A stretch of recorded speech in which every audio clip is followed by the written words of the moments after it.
Reactivity series हम पढ़ चुके हैं। अब नेक्स्ट टॉपिक जो हमारे पास सामने है रिएक्टिविटी ऑफ मेटल्स। तो रिएक्टिविटी ऑफ मेटल्स में कुछ पॉइंट्स हैं जो हमें नोट डाउन करने हैं। तो फर्स्ट यहाँ पर आपको दिख रहा है the all metals do not react with oxygen at the same rate.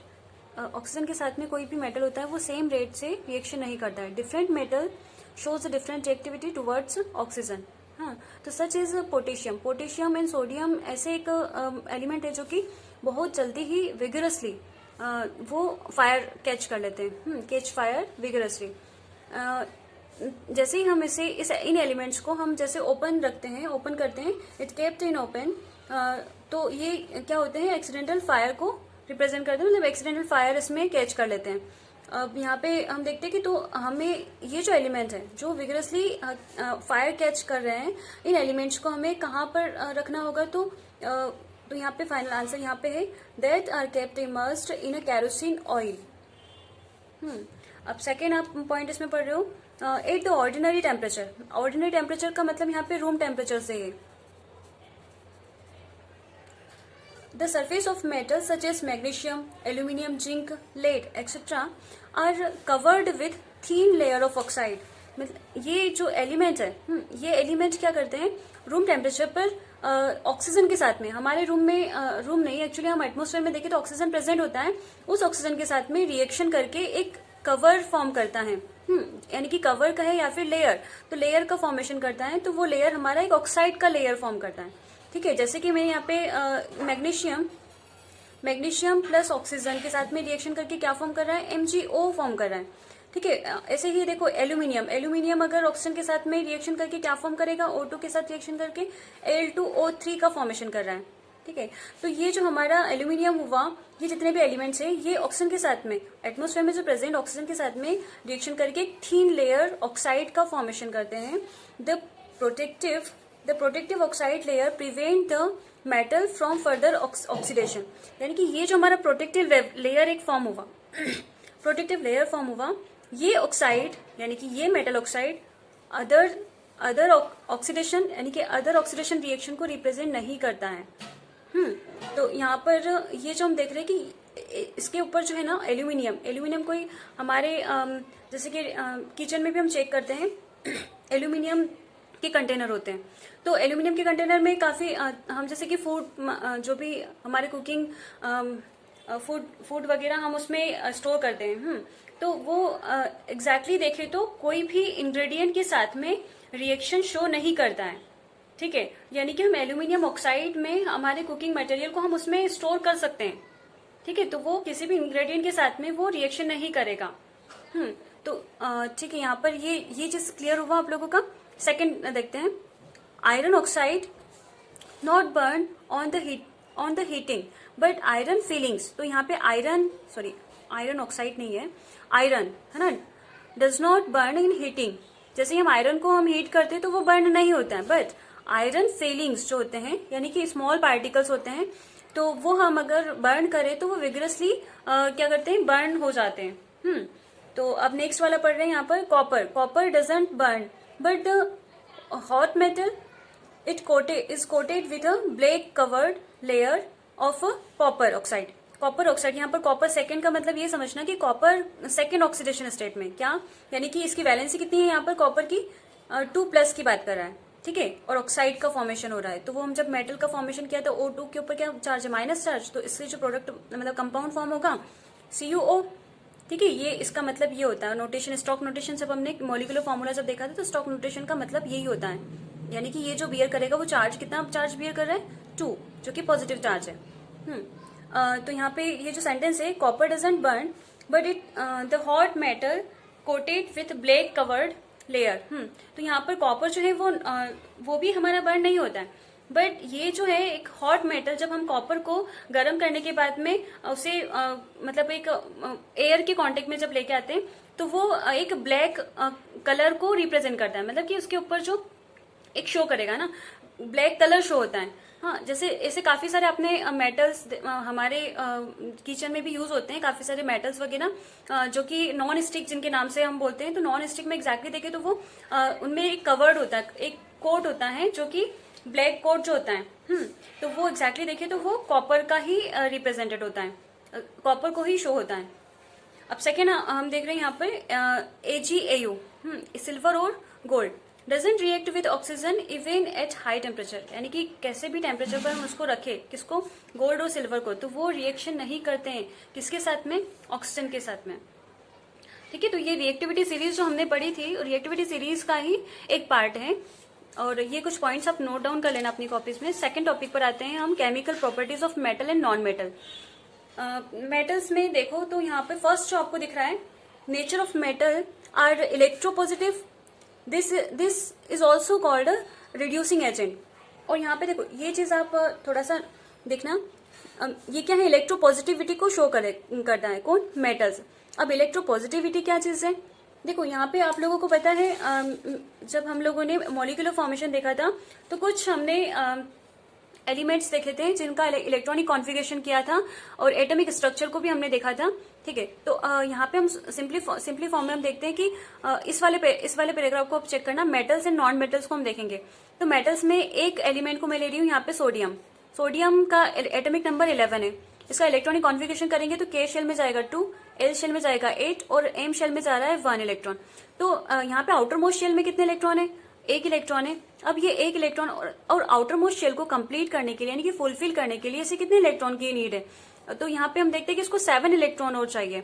तो 7 electron is not possible to attract in form in complete their octet.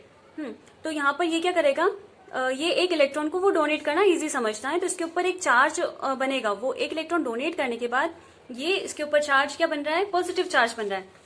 तो इसी पॉजिटिव चार्ज की वजह से इसको नाम दिया इलेक्ट्रोपॉजिटिव। यानी कि सोडियम, सिंपली फॉर्म में सोडियम में 11 इलेक्ट्रॉन है, ये आफ्टर रिएक्शन क्या कर रहा है, 1 इलेक्ट्रॉन डोनेट कर रहा है और क्या फॉर्म कर रहा है, Na पॉजिटिव। ठीक है, तो ये हमारा इलेक्ट्रोपॉजिटिव, और यही जो है, यही रिएक्शन क्या बोलते हैं इसको, रिड्यूसिंग एजेंट। यानी कि ये जो हमारा सोडियम है रिड्यूसिंग एजेंट की तरह वर्क करेगा। अब रिड्यूसिंग एजेंट क्या कर रहा है, रिड्यूस करना, किसको रिड्यूस करना, इलेक्ट्रॉन को रिड्यूस करना। ठीक है, तो यानी कि ये रिएक्शन में अगर किसी अदर रिएक्टेंट के साथ रिएक्शन करता है तो वो उसे 1 इलेक्ट्रॉन प्रोवाइड कर रहा है। तो ये खुद से 1 इलेक्ट्रॉन रिड्यूस कर रहा है, तो यहाँ पर इसका नाम क्या है, रिड्यूसिंग एजेंट। ऐसे ही नॉन मेटल में देखते हैं, तो नॉन मेटल और इलेक्ट्रोनेगेटिव। तो इलेक्ट्रोनेगेटिव से मतलब क्या हुआ, देखो यहाँ पर आप क्लोरीन को चेक करो। ठीक है, ये नॉन मेटल है, जो भी हमें दिख रहे हैं ये नॉन मेटल्स हैं। नॉन मेटल्स में हम क्लोरीन को देखते हैं, क्लोरीन में 17 है, इलेक्ट्रॉनिक कॉन्फ़िगरेशन 2, 8, 7, तो आउटर मोस्ट शेल में 7 इलेक्ट्रॉन है। तो ये 7 इलेक्ट्रॉन देना पसंद करेगा या फिर लेना, तो ऑब्वियसली ये लेना पसंद करेगा ना, तो 1 इलेक्ट्रॉन लेकर ये इसका ऑक्टेट कंप्लीट कर लेगा। तो इसकी टेंडेंसी क्या हुई, इलेक्ट्रॉन गेन करने की टेंडेंसी हुई। ठीक है, तो जैसे इसने इलेक्ट्रॉन गेन किया तो हमने इसका नाम क्या दिया, फिर वो जो रिएक्शन हुई उस रिएक्शन में क्या किया, इलेक्ट्रॉन गेन किया, तो तभी उसका नाम क्या, इलेक्ट्रोनेगेटिव। यानी कि इलेक्ट्रोनेगेटिव, उसने गेन किया किसी के साथ, मतलब 1 इलेक्ट्रॉन किसी से लिया। तो ऐसे ही देखो यहाँ पे एग्जांपल क्लोरीन का ले सकते हैं। क्लोरीन ने क्या किया, 1 इलेक्ट्रॉन गेन किया, 1 इलेक्ट्रॉन गेन किया, मैंने आफ्टर रिएक्शन नहीं लिखा, तो यहाँ पे क्या हुआ, इसके ऊपर चार्ज, नेगेटिव चार्ज। ठीक है, और यही नेगेटिव चार्ज का अदर नेम और को क्या है, इलेक्ट्रोनेगेटिव को एक और नाम दिया क्या, oxidising agent. Metals are reducing agent and non metals are oxidising agent होते हैं। ठीक है, अब सेकेंड टर्म दे रहा है, इसमें दिखा है metal react with oxygen and form basic oxide. यानी कि मेटल जो होते हैं वो क्या करते हैं, ऑक्सीजन के साथ रिएक्शन करेंगे। सपोज मैंने यहाँ पे मेटल लिया सोडियम, है ना, सोडियम रिएक्शन कर रहा है ऑक्सीजन के साथ में, तो ये क्या फॉर्म करेगा, सिंपल फॉर्म में हम बता सकते हैं Na2O। ठीक है, तो ये मेटल ऑक्साइड फॉर्म हुआ। अब ये मेटल ऑक्साइड एग्जैक्टली होता किस फॉर्म में पता है, मेटल ऑक्साइड फॉर्म हुआ, बट इसका जो नेचर रहेगा वो नेचर हम देखें तो यहाँ पे लिखा है बेसिक ऑक्साइड। ठीक है, बेसिक ऑक्साइड रहेगा, इसका नेचर क्या रहेगा, बेसिक नेचर को ये शो करेगा। ठीक है, बेसिक ऑक्साइड फॉर्म करेगा। और वैसे ही हम नॉन मेटल का लेते हैं, नॉन मेटल में हमारे सपोज मैंने कार्बन लिया, कार्बन ऑक्सीजन के साथ रिएक्शन करके क्या फॉर्म कर रहा है, कार्बन डाइऑक्साइड। अब ये जो हमारा ऑक्साइड फॉर्म हुआ, ये ऑक्साइड होता है एसिडिक नेचर, यानी कि जितने भी टाइप के मेटल्स होते हैं वो ऑक्सीजन के साथ में रिएक्शन करके बेसिक ऑक्साइड फॉर्म करेंगे, और नॉन मेटल्स ऑक्सीजन के साथ रिएक्शन करके एसिडिक ऑक्साइड फॉर्म करते हैं। Next point, metals react with water and formed oxide of hydroxide, oxides of hydroxide, hydroxide को ऑक्साइड फॉर्म करता है। जैसे कि यहाँ पे सोडियम रिएक्ट विथ H2O, क्या फॉर्म कर रहा है ये, NaOH। ठीक है, तो यहाँ पे ये चीज तो क्लियर है ना हम लोगों का। और साथ में क्या गैस इवॉल्व हो रही है, हाइड्रोजन गैस इवॉल्व हो रही है। Is that clear?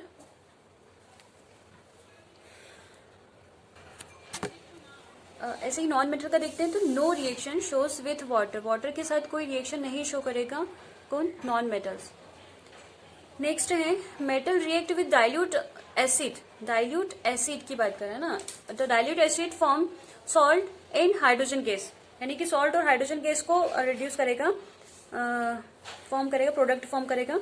तो मेटल, मेटल यहाँ पर हम लेते हैं कोई भी मेटल ले लो, सोडियम चल रहा, सोडियम ही रहने दो।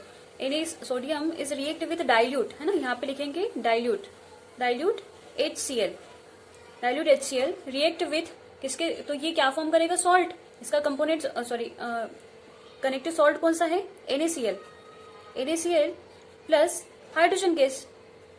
ठीक है, तो ये हमारा इवॉल्व हो रहा है हाइड्रोजन गैस, जैसे यहाँ पर भी ये इवॉल्व हो रहा है। हाँ, अब नेक्स्ट हम इसमें क्या होता है, नो रिएक्शन, यहाँ पे कोई रिएक्शन नहीं होगी नॉन मेटल की, किसके साथ में देखें तो डाइल्यूट एसिड के साथ में। ठीक है, अब नेक्स्ट वाला देख रहे हैं metal, metals of solution, sorry metals react with solution of metals, solution of metals क्या हुआ, तो यहाँ पर रिएक्शन हैपेंस होगा, क्या होगा वो हम रिएक्शन चेक करते हैं। सपोज मैंने यहाँ पे एक एग्जांपल पहले भी दिया था जो कि डिस्प्लेसमेंट रिएक्शन के लिए था। तो यहाँ पर iron react with solution copper sulphate SO4, तो सॉल्यूशन ऑफ मेटल्स, तो ये solution of metals, metal copper क्या है, मेटल ही तो है, तो मेटल सल्फेट। ठीक है, मेटल सल्फेट यानी कि सॉल्यूशन ऑफ मेटल। अब ये रिएक्शन करके क्या फॉर्म कर रहा है, ये से डिस्प्लेस कर रहा है, क्यों, क्योंकि ये आयरन जो है वो हाई रिएक्टिव है। ठीक है, हमने रिएक्टिविटी सीरीज में इसको चेक किया था, iron is more reactive than copper, तो वो किसे, कॉपर को रिड्यूस कर रहा है। तो यहाँ पे कॉपर को रिड्यूस करेगा तो क्या फॉर्म करेगा, FeSO4 प्लस कॉपर। ठीक है, तो ये जो रिएक्शन है डिस्प्लेसमेंट रिएक्शन को दिखा रहा है। अब यहाँ पे एक चीज और आपको एक पॉइंट और नोट करना पड़ेगा, क्या पॉइंट है वो, ये जो हमारी रिएक्शन कब पॉसिबल है, जब metal is more reactive than solution of metal. अगर यहाँ पर हाई मेटल अगर सॉरी लो रिएक्टिव मेटल अगर रहेगा तो ये रिएक्शन प्रोसीड नहीं होगा। ठीक है, तो ये चीज आप लोग अच्छे से देख लेना। और यहाँ पर यही चीज है कि नॉन मेटल जब सॉल्यूशन ऑफ मेटल्स के साथ रिएक्शन करता है तो कोई भी रिएक्शंस नहीं शो होती हैं। तो ये आपका केमिकल अच्छा, यहाँ ये जो केमिकल प्रॉपर्टीज है ये हमें एज इट इज लिखना पड़ेगा, है ना। और इसके बाद आप चेक करोगे केमिकल प्रॉपर्टीज, कुछ केमिकल रिएक्शंस है जो आपकी बुक में हम लोग देखते हैं, उसके बाद मैं आपसे बात करती हूँ। चलो, केमिकल प्रॉपर्टीज ऑफ मेटल्स, वही चीज है, इसको टेबुलर फॉर्म में लिखा है मैंने, और यही चीज आपको थोड़ा सा डीप में स्टडी करना है क्योंकि बीच में से भी काफी सारे क्वेश्चंस बनते हैं। इसीलिए हमें थोड़ा सा इसकी डीप में स्टडी करते हैं। तो क्या है केमिकल प्रॉपर्टीज ऑफ मेटल्स में फर्स्ट क्या है, when metals are burn in air. Air से, एयर मतलब कि ये किसकी बात कर रहा है, ये एयर बोला है, दैट मीन्स ऑक्सीजन। ऑक्सीजन के साथ में रिएक्शन करेगा तो क्या प्रोसेस होगी, तो क्या है, almost all metals combine with oxygen to form a oxide, metal oxide, है ना। यही चीज हमने इसमें भी पढ़ा था, ऑक्सीजन के साथ में रिएक्शन करके क्या फॉर्म करता है, ऑक्साइड ही तो फॉर्म करेगा। ठीक है, ऑक्साइड ही फॉर्म कर रहा है ये। तो मेटल, यहाँ पे मेटल कोई भी मेटल हो सकता है। ठीक है, ऑक्सीजन के साथ रिएक्शन करके मेटल ऑक्साइड, और ये जो मेटल ऑक्साइड होता है ये एग्जैक्टली देखिए तो बेसिक नेचर होता है, उसका नेचर कैसा होता है, बेसिक होता है। अब कुछ क्वेश्चंस ऐसे हैं, how to test this oxide are basic in nature. ये जो हमारा बेसिक नेचर को रिप्रेजेंट कर रहा है, मतलब शो कर रहा है, ये एग्जैक्टली कैसे हम टेस्ट करेंगे।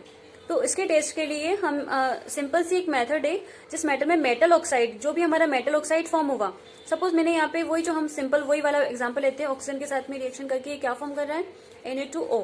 अब ये Na2O रिएक्शन करेगा एसिड के साथ में, तो एसिड हमारा यहाँ पे सपोज मैंने लिया HCl, इसके साथ रिएक्शन करके सॉल्ट का फॉर्मेशन करेगा, तो सॉल्ट क्या बना अपना, NaCl प्लस वाटर का फॉर्मेशन कर रहा है। ठीक है, तो ये एक एक सिंपल सी मेथड है जो कि हम पहले भी काफी बार देख चुके हैं, यानी कि जो मेटल ऑक्साइड है वो एसिड के साथ रिएक्शन करके ऑब्वियसली सॉल्ट का फॉर्मेशन करेगा, कंपोनेंट सॉल्ट का फॉर्मेशन करेगा और हमारा वाटर भी रिड्यूस करेगा। तो ये जो एक इस रिएक्शन के थ्रू हम बता सकते हैं कि ये बेसिक नेचर को रिप्रेजेंट कर रहा है, क्योंकि यहाँ पर सॉल्ट का फॉर्मेशन हुआ। सॉल्ट क्या है, न्यूट्रल कैरेक्टरिस्टिक को शो कर रहा है। अब नेक्स्ट क्वेश्चन आता है आपका, are metal oxide water soluble? क्या वाटर सोल्यूबल होता है मेटल ऑक्साइड? ये जो मेटल ऑक्साइड है ये वाटर सोल्यूबल होता है? तो ऑल ऑक्साइड्स आर इनसोल्यूबल। ये जो मेटल, जितने भी टाइप के मेटल ऑक्साइड होते हैं वो वाटर में इनसोल्यूबल होते हैं। ये चीज मेन है यहाँ पर। यहाँ पर इनसोल्यूबल होते हैं वो हाँ, तो कुछ एक्सेप्शन केस है। वो एक्सेप्शन केस क्या है आपके, जैसे कि यहाँ पर copper, sorry calcium, beryllium, calcium, barium, barium इन ग्रुप फर्स्ट मेटल। अब ग्रुप फर्स्ट मेटल से क्या मतलब है, मैंने आपको पीरियडिक टेबल बताई थी। मैं एक बार पीरियडिक टेबल में आप ये जो हमारा ग्रुप है ग्रुप फर्स्ट, ठीक है, ये ग्रुप फर्स्ट की बात बोल रहा है ना, ग्रुप फर्स्ट, और बेरियम की बात कही, this is the barium and calcium. तो ये जो इनके जो ऑक्साइड हैं, ये ऑक्साइड वाटर में सॉल्युबल नहीं होंगे, सॉरी वाटर में सॉल्युबल होंगे। एक्सेप्शन बोला ना इसने। अब यहाँ पर देखो, तो फिर यहाँ पर ये बात क्यों बोली कि all oxides are insoluble? Obviously all oxide are insoluble, ये बात कर रहा है एल्यूमिनियम ऑक्साइड की, Al2O3, कॉपर ऑक्साइड, ठीक है, और देखे तो आयरन ऑक्साइड जो होता है। तो ये जो ऑक्साइड है, यानी कि ये जो Fe2O3, तो ये जो ऑक्साइड है, एक और भी है FeO। तो ये जो ऑक्साइड्स हैं, ये ऑक्साइड क्या करते हैं, वाटर के साथ में रिएक्शन नहीं करते, यानी कि वाटर में डिसॉल्व नहीं होते हैं। It's are insoluble in water. तो ये टॉपिक हुआ आपका क्लियर। अब नेक्स्ट टॉपिक पर आते हैं हम, मेटल एंड नॉन मेटल्स पर, नॉन मेटल रिएक्शन। इससे पहले एक और चीज देख लेते हैं, metals reaction with acid. Acid के साथ जब रिएक्शन करता है मेटल्स, तो क्या रिएक्शन होती है, मेटल डाइल्यूट एसिड के साथ रिएक्शन करके सॉल्ट का फॉर्मेशन करेगा, प्लस हाइड्रोजन गैस इवॉल्व होगी। वही सिंपल सी हम देखते हैं कि Na2 sodium plus dilute HCl के साथ रिएक्शन करेगा, तो क्या फॉर्म कर रहा है ये हमारा NaCl plus H2 gas evolve हो रही है यहाँ पर। तो यहाँ पर कुछ पॉइंट्स हमें नोट करना पड़ेंगे। The rate of the formation of bubble was fast in the case of magnesium. Magnesium के केस में जो हाइड्रोजन गैस इवॉल्व होती है, सॉरी हाँ यस, हाइड्रोजन गैस जो इवॉल्व होती है वो काफी फास्ट होती है, ठीक है। ये जो एक रिएक्शन हम जब करवाते हैं, यानी कि वाटर सॉरी एसिड, यानी कि जो हमारा डाइल्यूट एसिड है उसमें हमने सोडियम या फिर मैग्नीशियम को हमने ऐड किया, तो यहाँ पर मैग्नीशियम की बात कर रही है। तो मैग्नीशियम के साथ जैसे ही रिएक्शन करता है तो बहुत ज्यादा फास्टेस्ट हाइड्रोजन गैस इवॉल्व होती है। सेकेंड पॉइंट दिया है, the reaction was also exothermic. ये जो रिएक्शन होती है वो एक्सोथर्मिक होती है, यानी कि हीट प्रोड्यूस होगा। और नेक्स्ट पॉइंट दिया है, the reactivity decrease, this is the sign of decrease, reactivity decrease in order. और तो मैग्नीशियम की रिएक्टिविटी हाई रहेगी और आयरन की रिएक्टिविटी सबसे लोवेस्ट रहेगी। तो ये रिएक्टिविटी ऑर्डर है, जो कि मैग्नीशियम हाईली रिएक्टिव और एल्यूमिनियम उसके बाद है, फिर zinc, then iron. In the case of copper no bubble were seen and the temperature also remain unchange. यानी कि ये जो हमारे केस ऑफ किसका, कॉपर की बात कर रहे हैं ना, यानी कि सिंपल सी चीज है, कॉपर के साथ में रिएक्शन जब होगी किसकी, डाइल्यूट HCl के साथ या फिर डाइल्यूट एसिड के साथ में जब रिएक्शन करेंगे तो वहां पर कोई ना तो टेम्परेचर चेंज होगा ना ही बबल्स उसमें फॉर्म होंगे। The shows the copper doesn't react, no reaction with dilute HCl। तो ये सिंपल सी चीज उसने पहले भी ऊपर बोल दी है। चलो नेक्स्ट हम चलते हैं, हमारा नेक्स्ट टॉपिक इसमें पढ़ते हैं। अच्छा, यहाँ पर एक चीज आप लोगों को नोटिस करो, आप लोग क्या है वो, यानी कि हम जो ये चीज देख रहे हैं,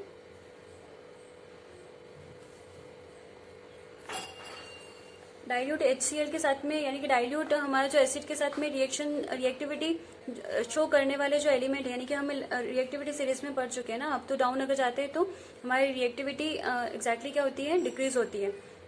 तो यहाँ पर हमने देखा है कि एल्यूमिनियम सॉरी यहाँ पर आयरन आपको दिख रहा है, उससे नीचे वाले पॉइंट में हम जाते हैं तो जो लोवेस्ट हाइड्रोजन के नीचे हमारे जो एलिमेंट्स है वो एलिमेंट्स क्या हैं, यहाँ पर एक गोल्ड सिल्वर, ठीक है। तो गोल्ड का हम देखते हैं, तो gold is a least reactive element होता है, तो ये gold is a least reactive element, but यहाँ पर एक जो सॉल्यूशन हम फॉर्म करेंगे उस सॉल्यूशन, ये एक्वारेजिया नाम से वो सॉल्यूशन है जिसमें हमारा जो गोल्ड है वो डिसॉल्व होगा।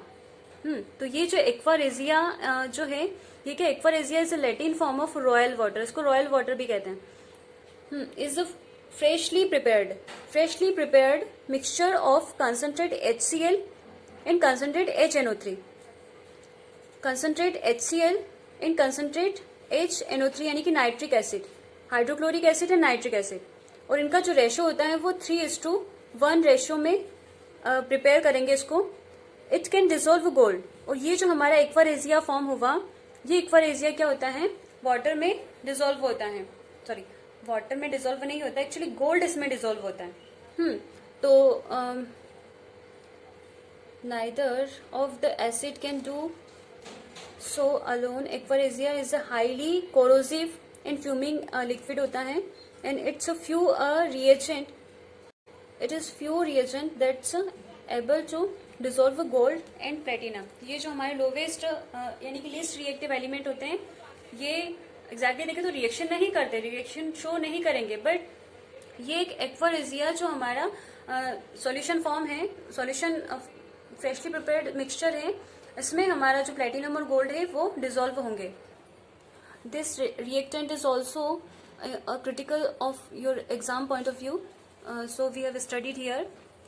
नेक्स्ट हम पढ़ते हैं इसमें मेटल रिएक्शन विथ HNO3, यानी कि देखो हमने जो सिंपल सी ये जो पढ़ी थी क्या चीज, मेटल की जब रिएक्शन होती है डाइल्यूट HCl के साथ में, है ना, यहाँ पर हाइड्रोक्लोरिक लिया था हमने, यानी कि डाइल्यूट HCl के साथ जब भी हमारा हाइड्रोजन एसिड जो होता है वो HCl के साथ रिएक्शन होगा तो सॉल्ट फॉर्म होगा और H2 फॉर्म हो रहा है, H2 रिड्यूस हो रहा है। और यहाँ पर आप लोग चेक करो कि ये जो मेटल रिएक्शन किसके साथ में, ये भी तो एक एसिड है, तो यानी कि HNO3 नाइट्रिक एसिड के साथ जब रिएक्शन करेगा तो यहाँ पर हाइड्रोजन गैस इवॉल्व नहीं होगी, ये चीज माइंड में रखना आप लोग, ठीक है। यहाँ पर ये भी हमारा एक एसिड है, बट HNO3 ये दिस इज ऑल्सो एसिड, तो यहाँ पर जब HNO3 के साथ में रिएक्शन होगा तो हाइड्रोजन गैस इवॉल्व नहीं होगा, बट यहाँ पे सिंपल सी प्रोसेस में हाइड्रोजन गैस इवॉल्व हो रही है।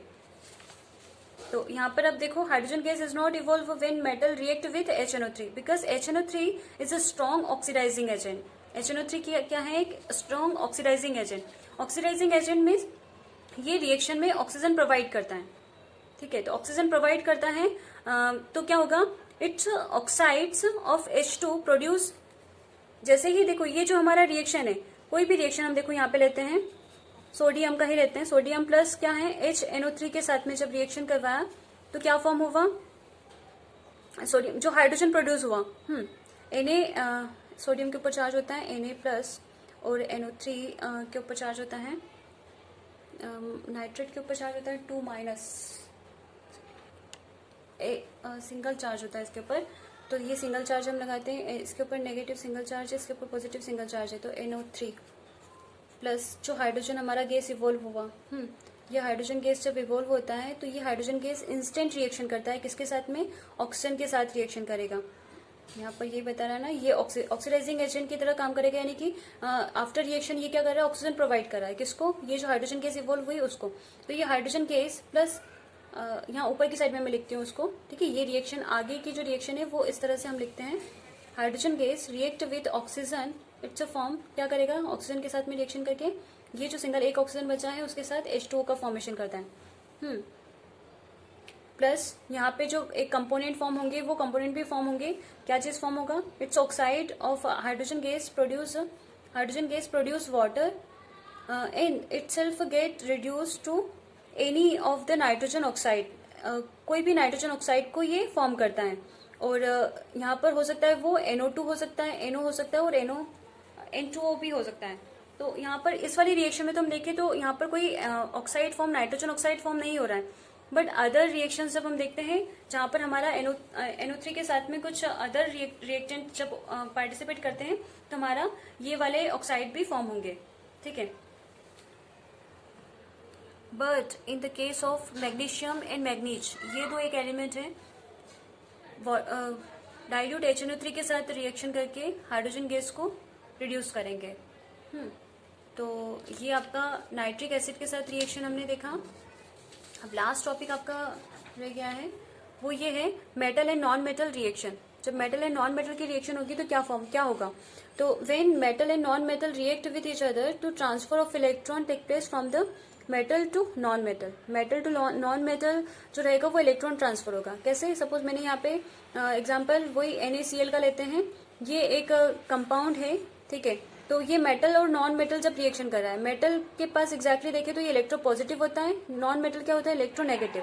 अब इलेक्ट्रो पॉजिटिव का मतलब क्या हुआ, ये इलेक्ट्रॉन डोनेट कर रहा है किसे, क्लोरीन को, और क्लोरीन एक इलेक्ट्रॉन को क्या कर रहा है, एक्सेप्ट कर रहा है, ठीक है। तो इलेक्ट्रॉन का जो ट्रांसफॉर्मेशन हो रहा है, ट्रांसफर हो रहा है, वो सोडियम टू क्लोरीन हो रहा है। तो मेटल टू नॉन मेटल की तरफ इलेक्ट्रॉन ट्रांसफर होता है। अब ये जो कैरेक्टरिस्टिक शो करेंगे द कंपाउंड, ये इसके बारे में, ये जो कंपाउंड फॉर्म हो रहा है इसके बारे में 2 पॉइंट और यहाँ पे नोट करना है। The compound formed in this manner by the transfer of electron from metal to non metal are known as ionic compound, या फिर उसको एक और नाम दिया आयनिक कंपाउंड या फिर इलेक्ट्रोवैलेंट कंपाउंड। ये जो कंपाउंड फॉर्म हुआ, इस कंपाउंड को एग्जैक्टली क्या, किस टाइप का कंपाउंड कहा, आयनिक कंपाउंड कहा। आयनिक कंपाउंड मतलब कि एक के ऊपर हाईली पॉजिटिव चार्ज है और एक के ऊपर हाईली नेगेटिव चार्ज है।